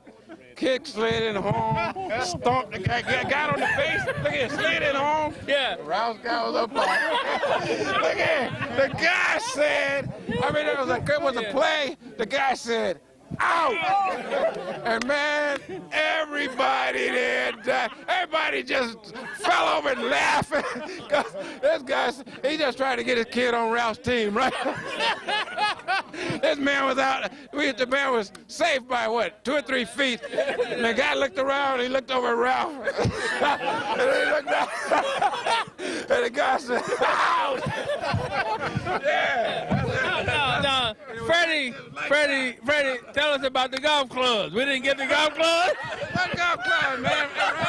Burris. Pro shop.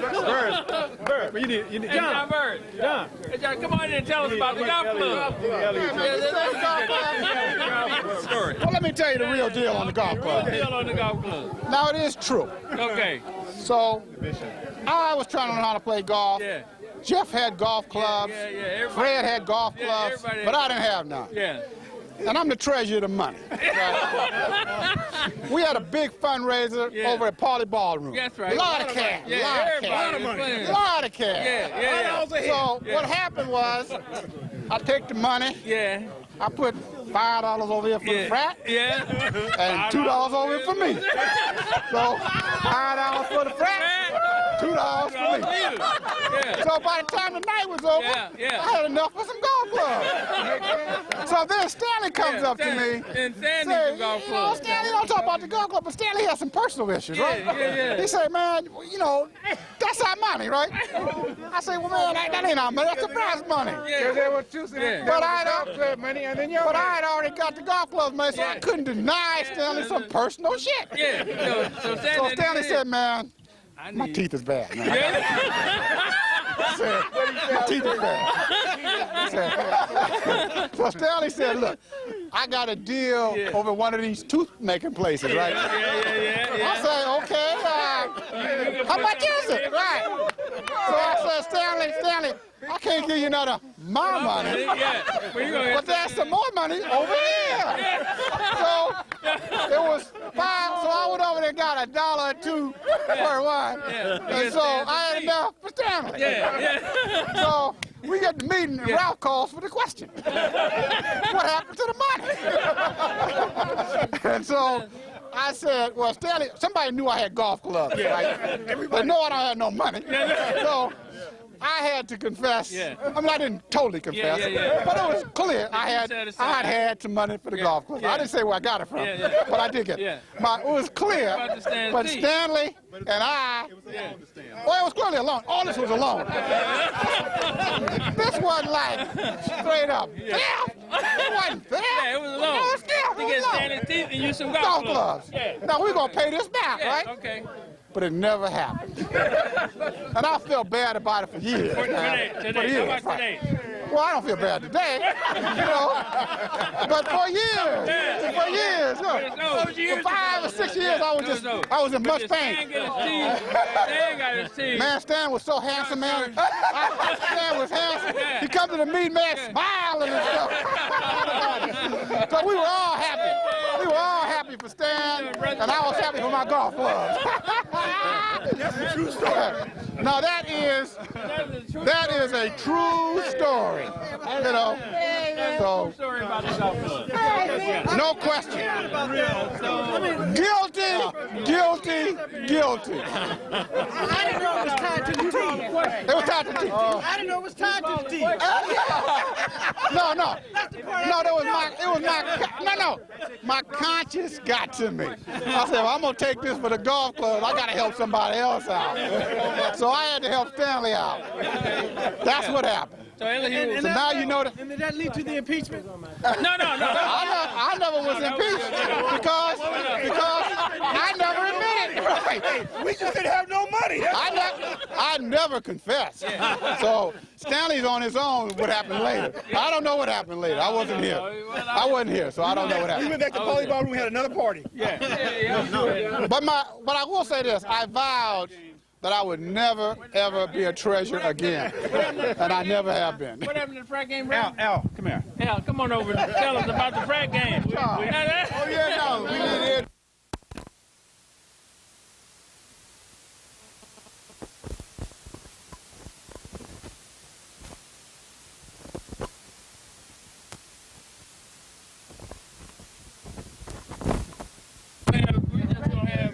Where's Al?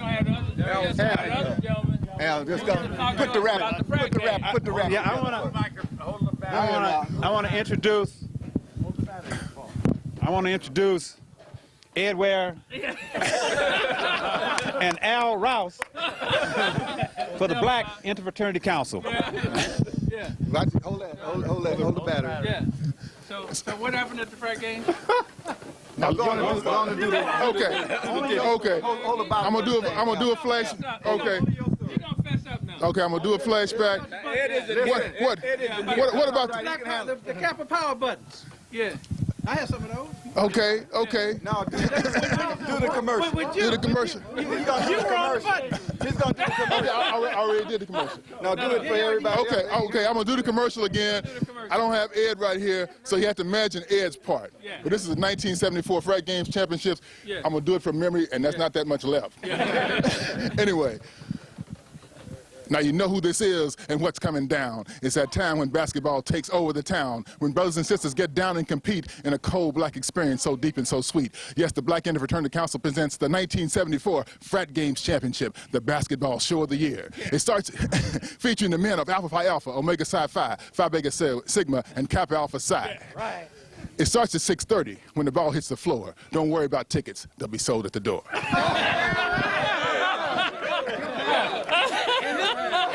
And this was before rap music. This was way before rap music. First rap song. Yeah, and Ellie was calling the game. Yeah. Okay. He's on. I'm just standing here. I'm a prop. Hello, my name is Charles. I'm Charles Ransom. I was made in Gamma Alpha 1965. No. Yes, Yeah, 1965. I remember. Well, who's on your line? You know what? Bob Golden was on my line. That's the only one I can remember on it. No, that's right. Bob Golden and I were the only two that made it that year. Wow. Wow. Now, after us came the big line. That came, that's when Ralph came. Ralph, Horace, Grover, Stanley, they all followed us. We turned the fat around. We had this big party at the Hilton and put Kappa back on the map. Oh, turn the Hilton out. And that was the next big line, was that line with Ralph. And yeah, I remember Dog Ralph.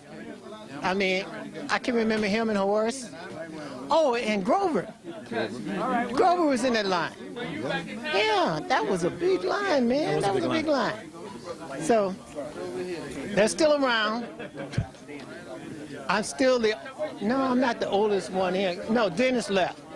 Dennis left. Let me be the oldest one here now. No, the doc is still here. There's only one other member. Oh, no. Who is that? I don't know. I can't remember his name. That's tell you when we get old. We can't remember. Who's that? I can't see. Who's that? Oh, Jeff. Jeff Devers. I think Jeff made it before me. Everybody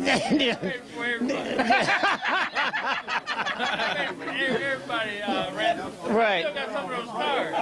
Oh, you do? Yeah. Oh, man. But anyhow, this has been a great affair to honor Ralph. I mean, he deserves it. I mean, he's been a loyal Kappa. I mean, he's been coaching the baseball team forever. They need to give him a Hall of Fame because they have the coach. I think it's at least been 20 years he's been coaching those boys. You know, and without pay. You know that going to frat. You gonna give me something, huh? I think we should give him lifetime membership in the chapter, even if the national will give it to him. All right. How you doing? I'm Michael McCree, and it's a lovely day here at Brother Burris' house. I pledged Kappa Psi in 1989 at Epsilon Tau. That's Ferris State University. I transferred to Delta Pi, Michigan State University. I came here and got involved with the brothers at Berkeley Alumni. I met Ralph. I played baseball at Michigan State. Will Ash, Bernie. I've been coaching now with these brothers for about 9 years or so, and I got to tell you, I've learned a lot. But my mentor, and I've said this many times, my all-time favorite, greatest human beings I've ever met is Brother Ralph Grant. He's in that all-time favorite. And the reason he's one of my all-time favorite brothers, the reason he's one of my all-time favorite brothers, because Ralph is the coolest Snoop, one of the coolest human beings that I've ever met. With all these little guys we've coached year after year after year, I don't think I've never seen him blow his top once. And I respect that. Of all the business environments we've been in and the meetings, Ralph has always been a gentleman, a professional, a good human being. And one day I woke up and said, man, this brother never gets mad. He never gets angry. And I've been around a lot of the older brothers in the chapter here at Berkeley Alumni, and I have to say that Ralph Grant is my hero, and he's the man who helped. When times get tight, I think about the coolest guy, one of the coolest men I've ever met, and it's Ralph Grant, and I love this man to my heart. And I gotta say, Ralph, we don't win every day, we haven't won every year, and last year, I don't think we won a game. And you know how I got because we didn't win a game, but when the dust cleared and the season settled, it set into me more why we're out there. But when we're in the heat of battle, it didn't. But you always kept the vision, you always kept the focus, and although we lost every game, we were out there for the kids. And I know you've affected a lot of young men in the Oakland community. A lot of young men look at you, they run into you in Walgreens, they see you in the street, they see you in your office wearing a suit, and they remember you and they respect you, as I do. I love you. Thank you very much for being an impact. I thank God for bringing me in Berkeley Alumni and being a part of this chapter and being a part of the kids and contributing, and most of all, being a part of your life. Thank you very much. Yo, yo. We just want to give homage to this man because this man Ralph Grant is my life. My life. Look out. Go back to Ardley, baby. Ardley. Yeah, That's right. Exchequer. 30. Right. Games. Yeah, all that money that we brought in to Strawberry Canyon, man. I mean, now I found out where those funds actually went. You know, invested very wisely. Golf clubs. That's why we have the golf tournament this year, folks. You know, I mean, just think, if it wasn't for that humble beginning, we wouldn't have the golf confirm it now. Right? Yeah, that's right. But you know, one of the brothers on my line. John White a Kappa or he's not a Kappa? That's You know, rumor around town, rumor all around town is that Don White is a Kappa. Don White. You know, you better start denying it. He doesn't deny it. You know, which perpetuates the rumor, right? Now, Don White's son is a Kappa. So Don is living Kappa vicariously through his son. You know how we do. You know. Does legacies fall up or down? Well, in his case, man, yeah, I don't know. It's invisible. So, but I mean, Don, you still can come in. You know, I mean, we can do it. We still can do it. Yeah, we can. Circulate another petition. Oh, yeah. After we get Stan back as Polemark. But he was with After we get Stan back as Polemark. Don was with this white fraternity. And can you be with No, Don's last name is White. Okay, so let's be clear about where that's coming from. All right, so that's what happened there. I knew it was going to reinstate. But as soon as we get Stan reinstated, then we'll let Don White come into the fraternity. Okay, but only until then.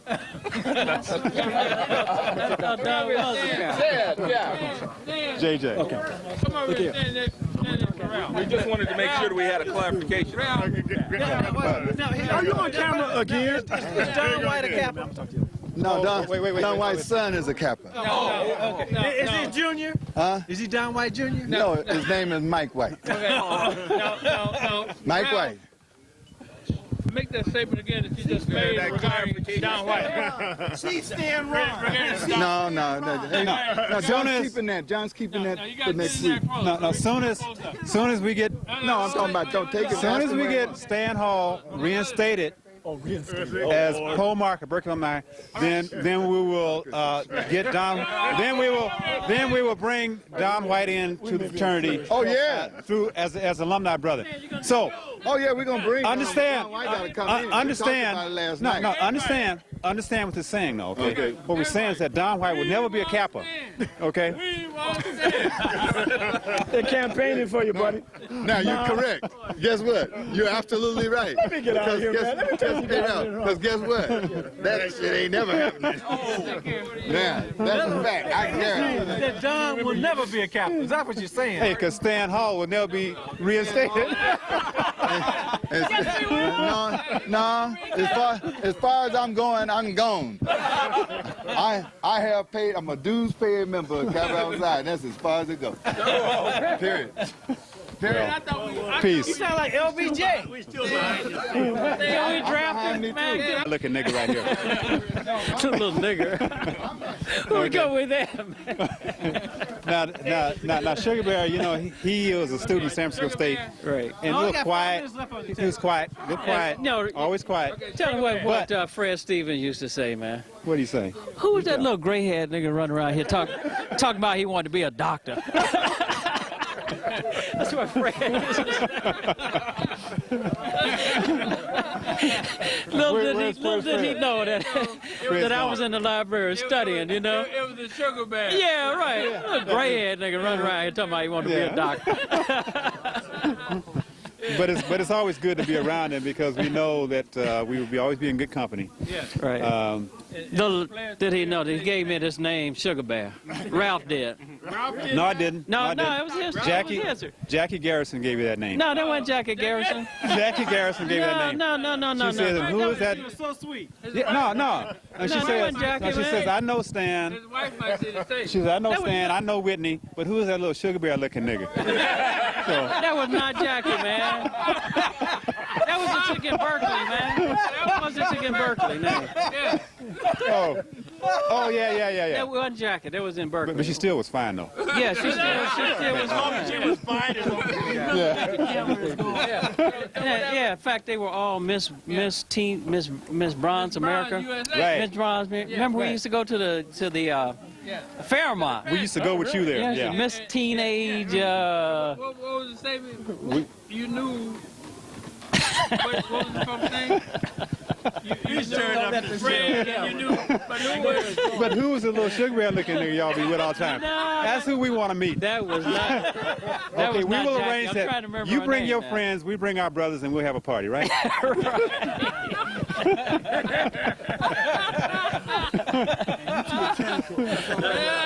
But you were there too, Ken. Ken, you were there too, though. You were there too. You were there too. But that's Yeah. okay, though. Ralph gave me that name, but it was not. it was not that Jackie. girl. It was some woman in Berkeley. She gave you that name. Who grew up in Berkeley. I was just. What was her name? Too old. Can't Don't worry about it. names. Memory is the second thing that goes. All right, he gonna tell you what the first thing is. I'll leave that to imagination. Oh, but one last thing, the last few minutes of this tape. 10 more days, Ralph. 10 more days. And we all say happy birthday. That's right. Yeah, that's right. August 31st, right? Tony's birthday. Let's sing happy birthday now. Yeah, let's sing happy birthday. Let's sing happy birthday. Happy birthday to you. Happy birthday to